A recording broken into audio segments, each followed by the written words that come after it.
Welcome to the Game Night High School Football Podcast, a weekly review of all the local high school football games set to be played this weekend. The Game Night Podcast is brought to you by Sun Orthopedics of Evangelical. Hit refresh and get back out on the field. Now, we turn it over to our hosts, sports editor Kurt Ritzman and lead sports writer Todd Hummel. Hello and welcome to Week 8 of our Game Night High School Football Podcast. I'm Kurt and this is Todd. Hello, Week 8.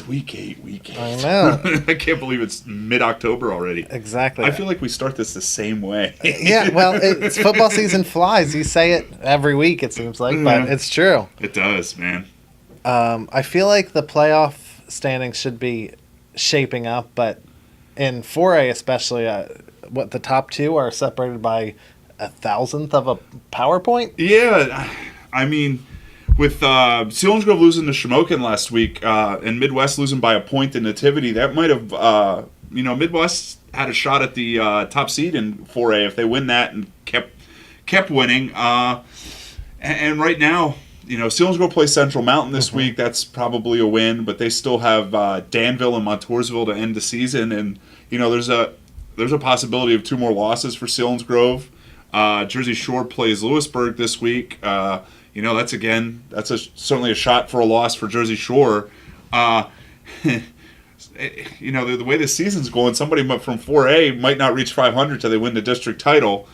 But it's hard telling. I mean, the way Schick's been playing, and they're probably gonna take one on the chin against Southern this week. I don't think you want to play Schick early on because it seems like the Braves are getting healthy and they might be the team that they thought they were going to be at the beginning of the season.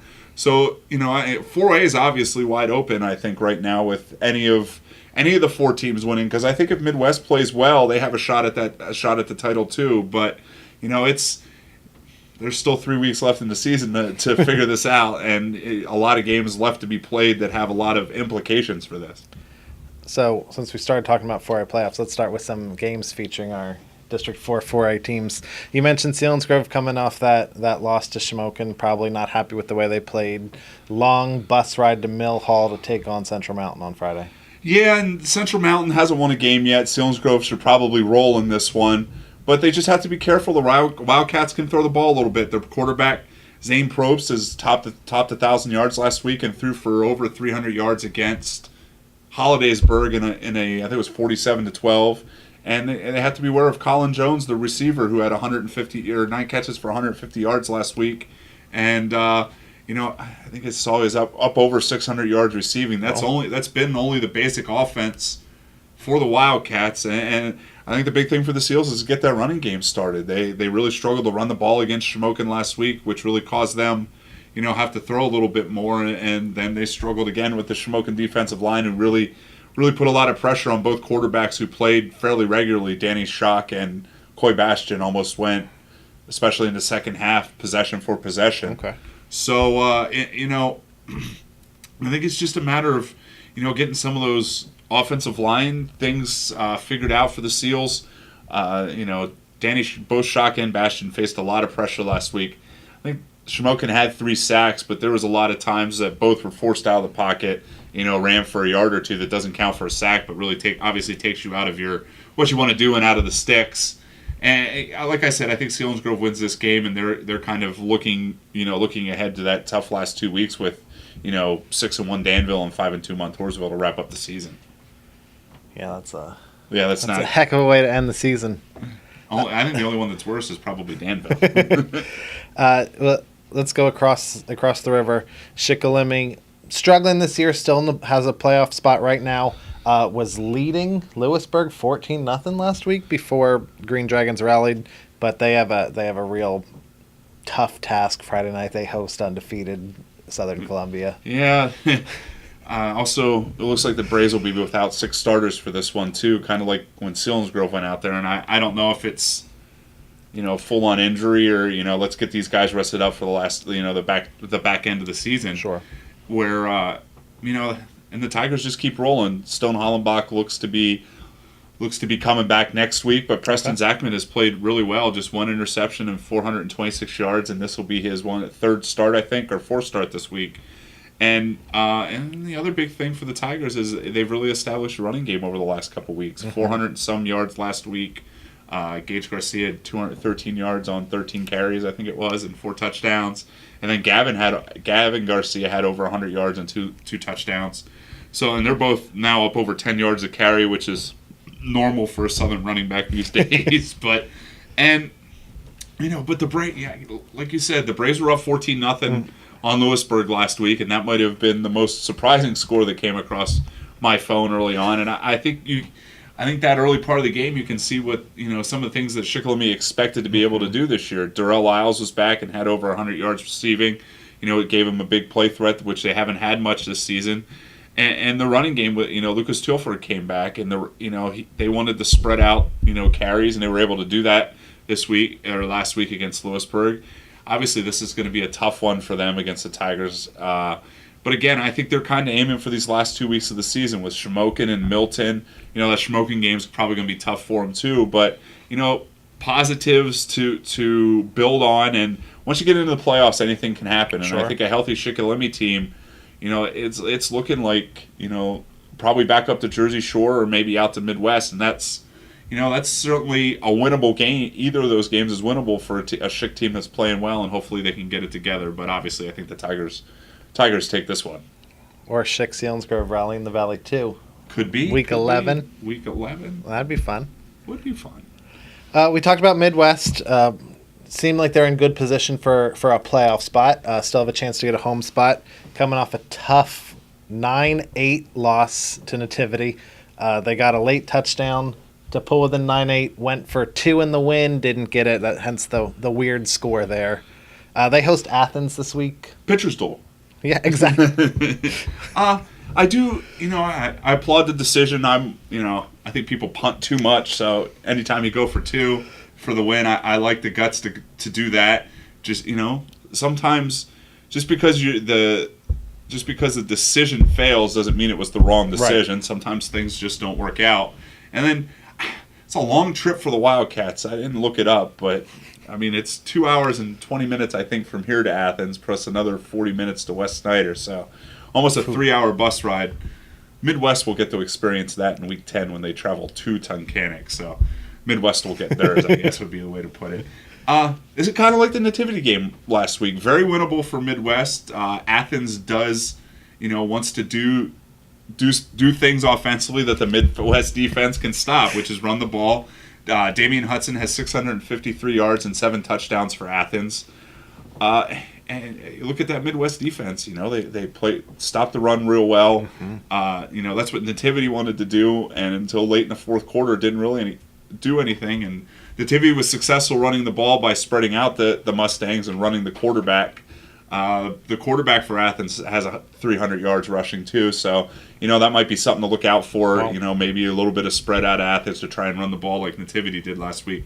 I think Midwest certainly has ability to win this game. It was nice to see Trey Lawver back. On the downside, lost Mark Piccioni in the first quarter last week, so don't know if the quarterback's coming back this week. But hey, it's high school football; these things happen. But yeah, with a good running game with Trey Lawver, that defense, I think Midwest can win this game. And we're looking at what 3-3 right now. If they get this one, they're looking at probably 5-3 going into that last game of the year up at Tunkhannock with a pretty winnable game against a very small Vincentian Academy. I think that's how you say it. Next Saturday before that trip to Tunkhannock. So we'll see how that goes for the Mustangs. But again, I think Midwest gets this one over Athens. And the last team, well, I guess Columbia Montour Votech is fighting for a playoff spot. Yeah, they have one win. They were only a couple percentage of points behind the Braves until Shikellamy won. I think it'll be interesting. I think Week 10. I think Shikellamy is going to be rooting for Warrior Run to knock off Columbia Montour Votech and just kind of take care of anything that they have right there. But yeah, Votech, man, I know they have one win. I think it was over Kawaneski Valley. Okay. Don't quote me on that, but they have one win. I think what hurts them is what hurts the bigger Northern Tier teams is they're a 4A school playing Class A and Double A teams for most of the season in the.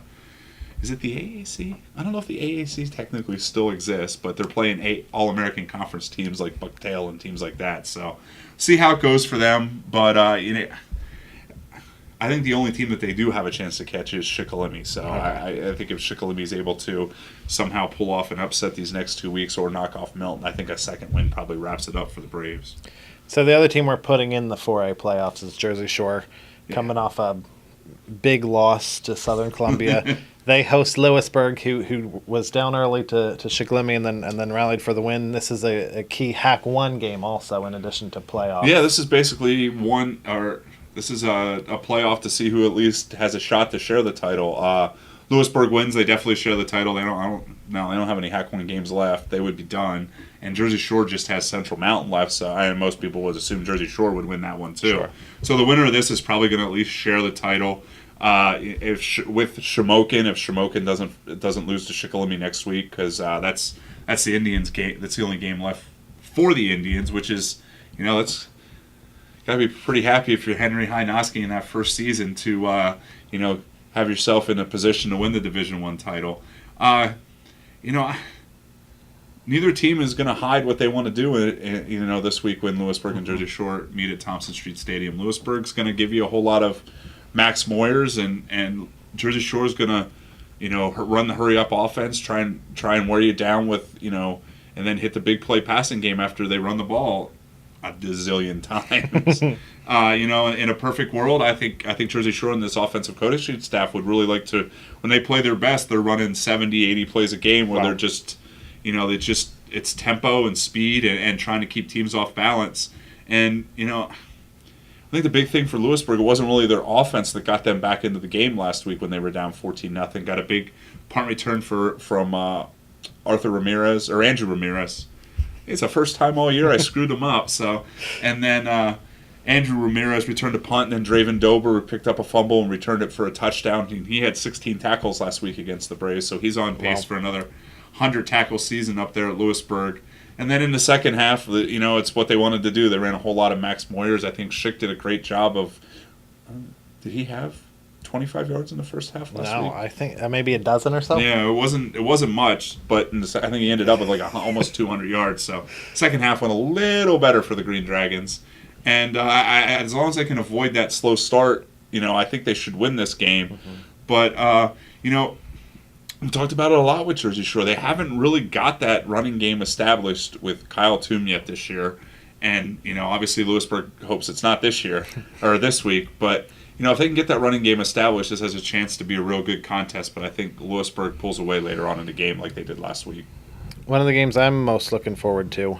Hey, me too. Yeah, that's where you're headed. Danville at Shamokin. We've touched on both of them. Danville coming off a big win, Shamokin coming off a big win. It's a crossover game, but still playoff impact. It's a big game. Yeah, both 3A. Danville's currently the 1 seed. Shamokin's the 4 seed. Man, I saw Shamokin last week, and that if they play the rest of the season like they played last week, they're a legitimate district title contender. Their defense was outstanding. Defensive line between Blake Zalar and a couple of those other guys was really, they were in the Seals backfield for most of the game, and then the linebackers are there to really clean up anybody that gets by. And nobody's stopped this Danville offense at all this season. Maybe their best game of the season last week against Montoursville, 52 points. They've really gotten Peyton Persing involved in the offense. 6 touchdowns now. Had 6 touchdowns last week, now has 15 for the season, and most of those have come, in the last 2 weeks, or last 3 weeks. Between the Central Columbia and the Montoursville game. And Peyton Persing talked a little bit about scoring 6 touchdowns in that game last week. All right, it's a great feeling to be able to score just 1 touchdown, be able to do 6. It's really exciting, especially when they keep racking up, 1, 2, 3, 4, and then 5, and 6. You don't really expect that kind of thing, so just to be able to do that and have that kind of night is really something awesome. You talked a little bit about Danville's offense. I can't think of a game that they've scored fewer than 40. There's a couple. They haven't scored fewer than 30 points in a game.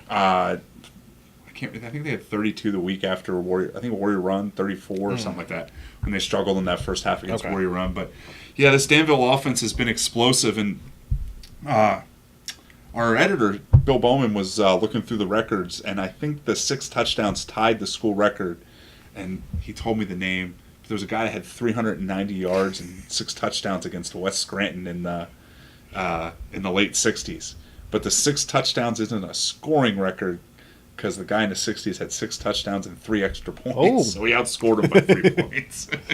But yeah, record-setting day. I really think this is a pick-em. I'm going to go with Danville in this one because nobody's really shut down their offense. But, if Shamokin can find a way to avoid the letdown like they had against after the Lewisburg game and can maintain the level they played, this is going to be a hard-hitting game and should be quite entertaining out at Kent Memorial on Friday night. Do you think the higher scoring it is, the more that plays into Danville's favor? Yes, because I really think Shamokin's going to want to run some clock. Okay.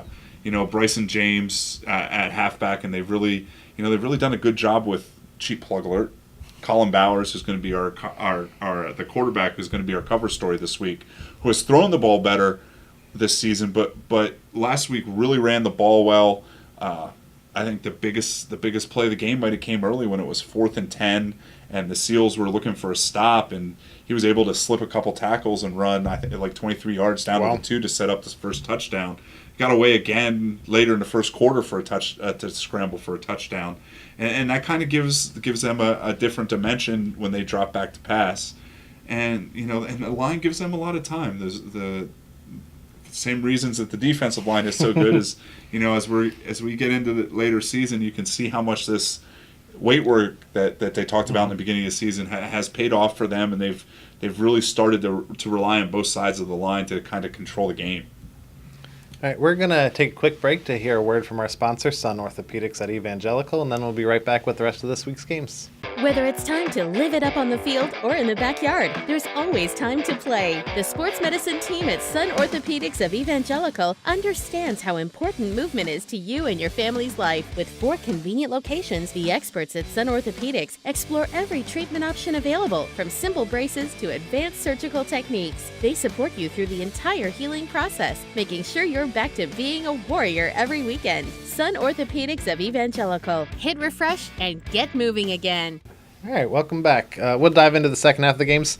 First one I want to talk about is Central Columbia at Warrior Run. I know Central Columbia is good, but I really like what Warrior Run's been doing the past few weeks under first-year coach Chris Long. They won 2 in a row, and then last week they gave Bloomsburg, who's been up and down but is pretty good, a real tough game most of the way through. Yeah, watched a little bit of that on SEC 8 this week, and it's just a matter of Bloomsburg had a little bit too much, was able to run the ball and kind of control the line of scrimmage a little more often than Warrior Run was, and I think that's kind of where this is a real tough matchup for the defenders, because the Central Columbia's front is real good, and every team they've lost, Central Columbia's lost to Mount Carmel, Danville, and Southern. Wow. And Lee Heighton is 4-2 in District 11 and is in the thick of that playoff race. And they came up and Central almost mercy ruled them. I think it was 41-7 or something like that. So this is a real good Central football team that has played a real tough schedule, who I think feels that they are a pretty good contender in 3A. And right now the 4-5 game would be Shamokin and Central Columbia over at Kent Memorial, and that would be quite an entertaining football game. And Central's script is not going to change much either. For you're going to see a whole lot of Isaac Gensimer, and they're going to hit some passes deep with Trey Devlin and Xander Bradley and the tight end Jared Verse, who really hurt Danville in that game 2 weeks ago. I think Central Columbia wins this one, but I think this is probably a little closer than maybe Blue Jays fans would anticipate. Mm-hmm. Warrior Run has really played well these last 3 weeks. Denver Beachel has come on as a running back, running and catching the ball. Remington Quarterman's numbers have been greatly improved over these last 4 weeks as he's grown into his role. Warrior Run has improved. Are they improved enough to maybe to pull off the upset? I'm not real sure about that, but I think they'll put a nice according of themselves. But I think the Blue Jays take this one. Warrior Run's fighting for a playoff spot. So is Milton, who is hosting Loyal Sock this week. Loyal Sock had a tough game last week with Mifflinburg before end up winning by 10. Yeah. Milton went up to undefeated Wellsboro and gave them a real tough game. Wellsboro scored a late touchdown to win 20-14. I don't know if that says more about Milton or the Northern Tier, but I think it's a little bit of both, to be quite honest. Yeah, the interesting part about that is even though Milton didn't win, that bumped them up to number 8 in the playoffs in the power rankings, and this is another big one. Loyal Sox in the bottom half of that of those 3A rankings. Seemed to play much better last week against Mifflinburg than they had the week before against Selinsgrove. Again, Milton. It seems like Milton's offense is getting on track, and they can score on anybody. But, you look at some of those underlying numbers in the Wellsboro game, and you see where they're probably getting a little frustrated. Had 18 penalties in a game they lost by 6 points, 3 turnovers, I think. And, when you're playing a good team, Wellsboro took advantage of those mistakes. And I almost think they probably think that halfback, the halfback option pass to get off Wellsboro on the board late in the first half almost counts as a mistake. A trick play to get on the board to stop that shutout. And the other big thing for the Black Panthers is they got their running game going a little bit. Jason Valadares and the offensive line had been struggling for the past couple weeks, and I think he had 80 yards last week, and that's his best game in probably at least a month. Again, I think this is a little closer than people think. Loyal Stock can turn the ball over now without Connor Rockins. The Kavanaugh kid has put together some yards. Loyal Sox gotten healthy. Loyal Sox probably the better football team. I think Loyal Sock wins, but again, this Milton team can score a lot of points, and one of these times you got to feel like they're going to pull off one of these upsets and score enough point. I think people forget, that Shamokin Milton game was 34-33 in the first week of the season. I think Milton's ability, Milton has the ability to be, a dangerous out in this playoffs. It's just reaching that potential at this point. I just wonder how healthy, if Philip Davis is all the way back. Once he is, I think that's when this Milton team put up those 40, 50 points and win a game like this. Yeah, I do too. And it seems like, his numbers, since he came, was the second half of the Lewisburg game, his numbers have steadily progressed too. I think it's as he gets healthy, I think that helps a lot. Obviously, that helps a lot. Obviously. But they've also, they've gotten Kamar Bradley more involved in the passing game, and Quaylen Rice probably had his best game since that first game of the season last week. And I think that's going to be, with all their weapons, like we talked about, that Milton team can score some points. The other team kind of fighting that we've talked about, lumped these 3 teams together. Mifflinburg had that played well, a tough loss against Loyal Sock last week. Tough game Friday night, headed up to Montoursville. Yeah, Montoursville's 5-2 and tied with Danville at the top of the Division II. That game was close until the third quarter, when Peyton Persing scored. It was 3 like that streak, Austin Millar streak against Warrior Run a couple weeks ago. He had 3 touchdowns in 6 or 7 minutes of gameplay, and they kind of pulled away. And I think that's a learning experience for a Montoursville team that, kind of the same thing happened to them in their other loss. They were beating Jersey Shore, and Cody Peacock had a huge second half for Shore, and Shore was able to rally and beat them. Big thing for Mifflinburg, no Gary DeGroat Jr. the last couple weeks. Riley Stahl moved over and gave them a little more of a passing game than they had the week before. The unfortunate part is that kind of takes Riley Stahl out of the other end of the passing game, where he was one of the top receivers in the area with his 35 catches for 306 yards. It's a matter of just playing well in all aspects of the game all at once for Mifflinburg. It seems like one week the defense is playing real well, and then the offense struggles, and the next week the offense has it together and the defense struggles a little bit. And if they can get it together, this should be a close game. And I'm wondering, if both Milton and if all three of these at the bottom half of the bracket lose between Warrior Run, Milton and Mifflinburg. If Mifflinburg, just by virtue of playing Montoursville this week, then bounces ahead of everybody else and becomes the 8th seed. And I think till we get to the end of I think this is one of those things, till we get to the end of the season, I don't think we know who's going to be going to the number 1 seed. And if Danville falters and they have, tough stretch. Yes, Shamokin, Selinsgrove, and Southern to end the season. I think this 3A race is probably jumbled until we're sitting here hoping somebody does all that math at midnight on week 10. I just wonder, like, if Midwest beats Athens, can Athens drop enough for two of our local teams to sneak in there? It's possible. I think it's possible. I think I'm not sure the end of their schedule. I didn't look at the end of their schedule. But At the end of Athens' schedule? Yeah. Sorry, I didn't prepare you. I know, but I think they've already lost to Wellsboro. Mm-hmm. I can't imagine they play anybody they couldn't beat at the end of the season. So, I think it's who's their rival up there. So Sarah's 3-4. That's the last game of the season. Okay. So I think they have winnable games after that. That I don't think it'll be. In the bottom half, the other Northern Tier teams are battling for that spot too. So if some of the Northern Tier teams could certainly pop up and pass one of our teams too. Last hack game we want to talk about, Mount Carmel headed up to South Williamsport. This game was more interesting to me before last week when Central Columbia kind of smacked South Williamsport around. Well, this isn't the South Williamsport of the last 2 years with Gideon Green and Hunter or Ben Johnson and some of those big guys up front.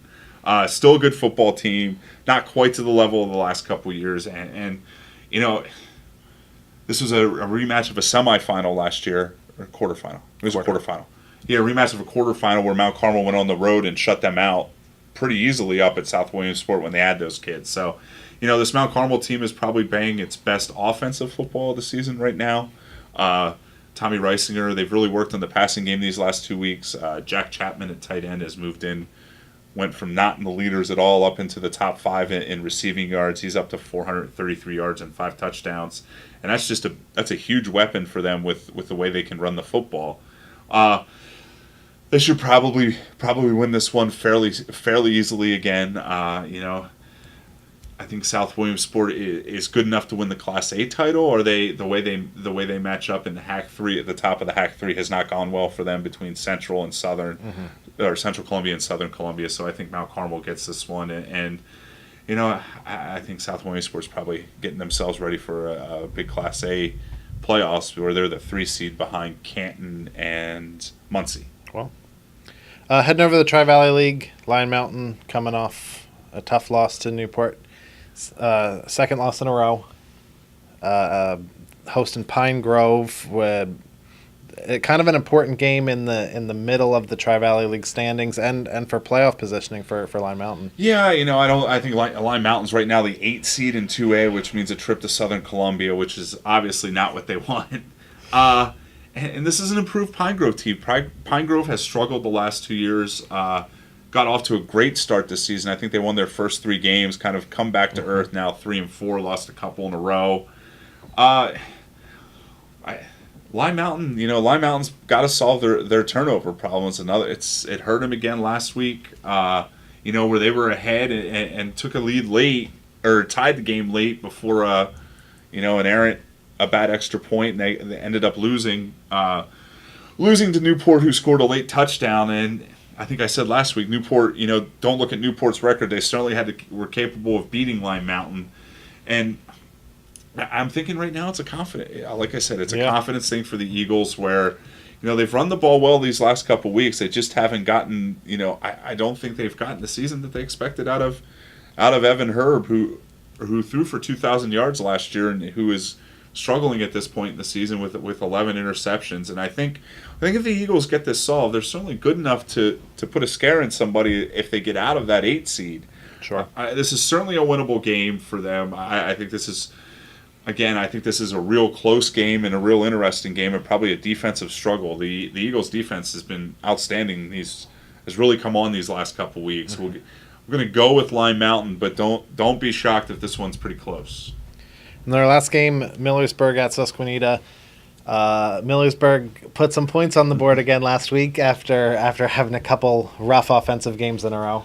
I think it's when I go.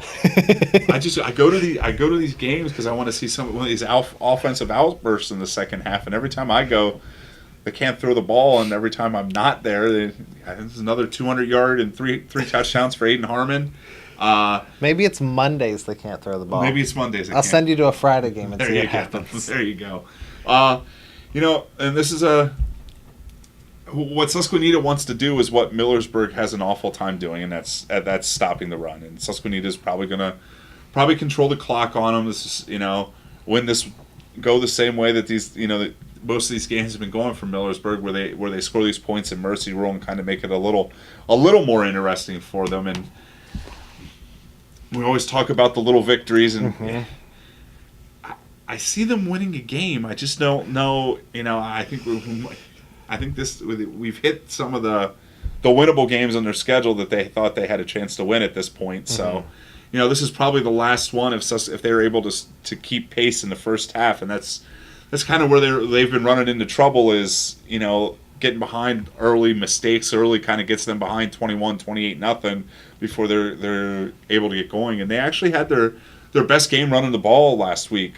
Chase Crawford had his best game out of tailback, 2 rushing touchdowns, and Harmon